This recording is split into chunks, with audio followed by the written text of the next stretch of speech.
Perkenalkan, nama saya Ade Farhan Maulana Fajrianur. Saya dari Prodi S1 Keperawatan dengan Fakultas Ilmu Keperawatan Universitas Muhammadiyah Kalimantan Timur.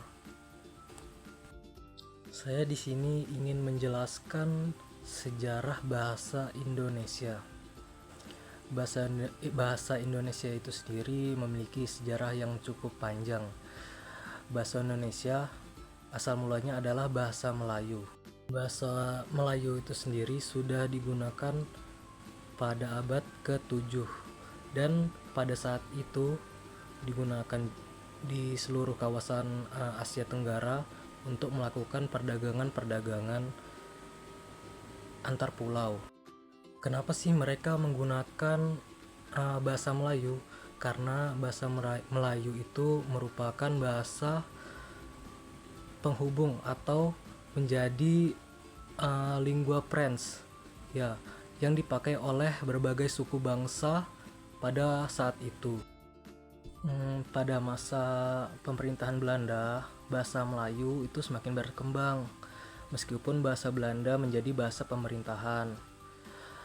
Namun bahasa Melayu itu terus berkembang. Mengapa? Karena mereka terus menggunakan bahasa Melayu untuk menjalani kehidupan sehari-hari dalam perdagangan, komunikasi, ataupun budaya. Apa sih orang zaman dulu memilih bahasa Melayu sebagai bahasa yang mereka gunakan? Yang pertama, bahasa Melayu sangat mudah dipelajari. Dan yang kedua, bahasa Melayu tidak mengenal tingkatan.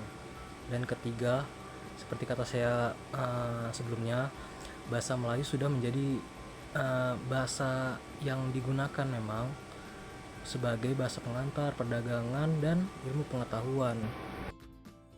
Bukti-bukti orang zaman dahulu itu sudah menggunakan bahasa Melayu itu ada banyak. Seperti ada di prasasti zaman dahulu sudah ada yang mengukir dengan bahasa-bahasa Melayu. Contohnya seperti prasasti Talang Tuo di Palembang dan prasasti Kedukan Bukit di Palembang juga. Setelah itu proses pembentukan bahasa Indonesia itu dimulai pada tahun 1928 pada peristiwa Sumpah Pemuda. Pada hari itu seluruh pemuda di tanah air kita bersumpah menjadikan bahasa Indonesia adalah bahasa yang satu, bahasa Indonesia.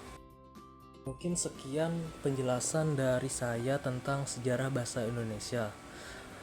Mungkin kalau ada yang kurang berkenan atau susah dipahami, mohon maaf. Sekian, terima kasih.